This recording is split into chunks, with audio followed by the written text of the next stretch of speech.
চলুন আজকে শুরু করা যাক আইডিয়া আমাদের মাঝে কিভাবে আসে। তো আমাদের আইডিয়া কেমন আসে, আমরা কিভাবে থিঙ্ক করি। আমরা চা খেতে খেতে থিঙ্ক করি যে আজকে ইউটিউবের মধ্যে এরকম একটা ভিডিও বানাবো, যে আমাদের ভিডিও চিন্তা করি যে আমাদের ভিডিওটা আজকে কেমন হবে। এরকম করে করে চা খেতে খেতে চিন্তা করা যাক।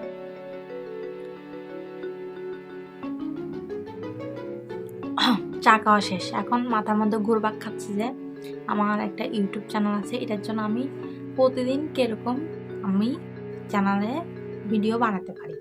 এখন আমি কিরকম ভিডিও বানাবো, তো আইডিয়া আমাদের কীভাবে আসে আজকে আলোচনা করব এই সম্পর্কে। তো আপনাদের কাছে একটাই অনুরোধ, আপনারা যদি আমার চ্যানেলে নতুন হন অবশ্যই আমার চ্যানেলকে একটা সাবস্ক্রাইব দিবেন। আজকে আপনার মাথায় যদি আইডিয়া না আসে তাহলে আজকের ভিডিওটা আপনার জন্য। তাহলে শুরু করা যাক আজকের ভিডিও। জি, একটু আগে যেটা আমি বলেছিলাম, যে আইডিয়া আমাদের কিভাবে আসে। তো আমরা হচ্ছে যে কোনো মুহূর্তে আমাদের আইডিয়া চলে আসে, চা খেতে খেতে, শাওয়ার নিতে নিতে, বই পড়তে পড়তে আমাদের আইডিয়াটা কামিং হয়ে আসতে পারে। তো আমরা চিন্তা করি যে আমাদের আইডিয়া তো চলে আসছে, তো আমরা আইডিয়াটা মাথায় রেখে দিই, কিছুক্ষণ পরে লিখবো আর কি। তো এরকম করলে আমাদের আইডিয়াটা কি হয় না, লেখা হয় না। তো আমরা কি করি, ভুলে যাই। তো ভুলে যাওয়ার পরে মনে হয় যে আইডিয়াটা আসছিল, অনেক ভালো আসছিল, কিন্তু কি যে আসছিল সেটা আমার মনে নাই। আমরা নিজেকে অনেক স্ট্রং মনে করি, আমাদের মাথার মধ্যে যে বুদ্ধিটা আসে তখন আমরা মনে করি যে একটু পরে লিখবো আর কি। যে একটু পর বলতে বলতে এক্সকিউজ দিতে দিতে আমাদের আইডিয়াটা কি হয়ে যায়, এক্সকিউজটা ফুস হয়ে যায়। হ্যাঁ, তো বলছিলাম যে আমাদের যে আইডিয়াটা আসে, তো যে আইডিয়াটা আসে সেই আইডিয়াটা আমরা কি করি, কাজে লাগে না। তো আমরা যে ভুলে যাই আমাদের একটা ইউটিউব চ্যানেল আছে যেটার মধ্যে আমাদের থেকে ভিডিও মেক করতে হবে। তো আপনি যদি কুকিং ভিডিও বানান তাহলে আপনার থেকে কুকিংয়ের ভিডিও মেক করতে হবে। আপনি যদি ব্লগার হন অবশ্যই আপনার থেকে ব্লগিং করে কি করতে হবে, ব্লগিংয়ের ভিডিও বানাতে হবে। আর আপনি যদি কোনো রাইটার হন তাহলে আপনার থেকে রাইটারের ভিডিও বানাতে হবে। আর মোস্ট ইম্পর্টেন্ট হচ্ছে আপনি যদি কোনো আইডিয়া বা টেকনোলজি নির্মাতা হন তাহলে অবশ্যই আপনার থেকে ওইগুলো সম্পর্কে আপনার থেকে কী করতে হবে, আইডিয়া নিতে হবে। এখন হচ্ছে মোট কথা হচ্ছে আমরা জানি ইউটিউবের অ্যালগরিদম হচ্ছে আমাদের ভিডিওগুলো কি করে, মানুষকে দেখাতে থাকে। এখন আমি যদি রেগুলার ভিডিও আপলোড না করি তাহলে সে আমার ভিডিওগুলো কি করবে না, মানুষের কাছে সাপ্লাই দিবে না। তো এটার মধ্যে আমাদের কি হবে, আমাদের ভিডিও সাবস্ক্রাইবগুলো ডাউন হতে থাকবে, আমাদের ভিউগুলো ডাউন হতে থাকবে, আমাদের সাথে যাদের এঙ্গেজ আছে তাদের এঙ্গেজটা আমাদের সাথে কমতে থাকবে। তো আমরা যদি এরকম ভুল করি, আমাদের মাথায় যখন আইডিয়া আসে তখন আমরা আইডিয়ার মধ্যে যখন আমাদের ভিডিওগুলো মেক না করি, সেটা হচ্ছে আমাদের মারাত্মক ভুল। এই মারাত্মক ভুলটার কারণে আমাদের চ্যানেলটা দিন দিন ডাউন হতে থাকে। তো আমরা যখন ইউটিউব ফেসবুক স্ক্রোল করি তখন আমরা চিন্তা করি, ইস ওদের ভিডিওগুলো তো কত সুন্দর ভাইরাল হচ্ছে, ওদের মধ্যে অনেকগুলো কি আসতেছে, ভিউ আসতেছে, কমেন্ট আসতেছে।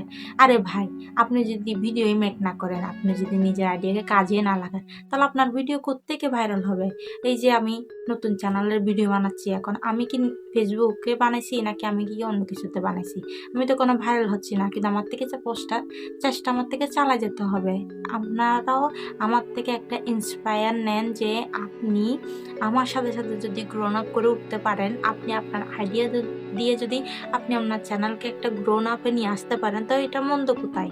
আপনি মাসে কিছু কিছু টাকা পাচ্ছেন এটার থেকে, আপনি আপনার জব করতেছেন ওকে, আপনিও আপনার টিউশনি করতেছেন তাও ওকে, আপনি আপনার বাসায় কাজ করতেছেন তাও ওকে। তো আপনি যদি মাসে যদি একটা সাইড ইনকাম পান, আপনাকে যদি একটা সাইড ইনকামের ব্যবস্থা করে দেওয়া হচ্ছে, তো আপনি যদি এটার মধ্যে আপনার আইডিয়াকে কাজে না লাগিয়ে আপনি যদি বেকার ফেসবুক আর ইনস্টাগ্রাম, আপনি যদি ইউটিউব স্ক্রোল করতে থাকেন আর পস্তাতে থাকেন, তাহলে ভুলটা তো আপনার ছাড়া তার কারণ না, এটা দায়ভার আপনি নিচ্ছেন। দিন শেষে আপনার পকেটটাই খালি থাকতেছে, এটাকে আপনি বুঝতেছেন। তাই বলছি এখন থেকে আপনার মাথার মধ্যে যে আইডিয়াটা এসেছে সেই আইডিয়াটা নিয়ে আপনি কাজে লেগে পড়ুন। বিকজ আপনার কাজটা আপনার থেকেই করতে হবে। এখন আপনি যদি আপনার কাজ না করেন তাহলে আপনার কাজ তো অন্যজন করে দিবে না। এই যে ফেস, আপনি জানেন একটা সবচেয়ে গুরুত্বপূর্ণ, আপনি যে কোনো কিছু ভিডিও মেক করার থেকে আপনি যদি আপনার ফেস, আপনার অরিজিনাল ভয়েস দিয়ে যদি আপনি ভিডিও ওভার আর মেক করতে পারেন, তাহলে আপনাকে ইউটিউবার সবচেয়ে আগে মনিটাইজেশন দিবে। কারণ মনিটাইজেশন তাকে দেওয়া হয় যে রিয়েল ভিডিও মেক করে। তার জন্য আজকের থেকে আপনার নতুন আইডিয়া দিয়ে আপনি আপনার চ্যানেলকে গ্রো আপ করুন, আপনার চ্যানেলকে আপনি ডেভেলপ করুন। আপনি কাজ করে যান, দেখবেন 2, 3, 4 মাসের মধ্যে আপনার চ্যানেল কোখান থেকে কোখানে চলে গেছে। আপনি ডেলি এক টাইমে শর্ট আপলোড দিবেন, আপনি ডেলি এক টাইমে ভিডিও আপলোড দিবেন। তো আপনার থেকে দেখতে হবে যে আপনার ভিডিওর মধ্যে আপনার চ্যানেলের মানুষরা কখন দেখতেছে, আপনার চ্যানেলের গ্রোন আপ কখন থেকে হচ্ছে।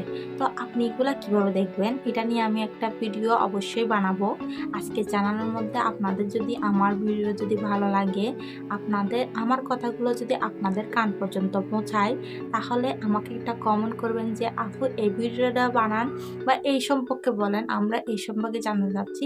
আমি অবশ্যই চেষ্টা করব আপনাদের জন্য এরকম ভালো ভালো আরও ভিডিও আপলোড দেওয়ার জন্য। তো আমার চ্যানেলের সাথে সাবস্ক্রাইব দিয়ে যুক্ত থাকবেন।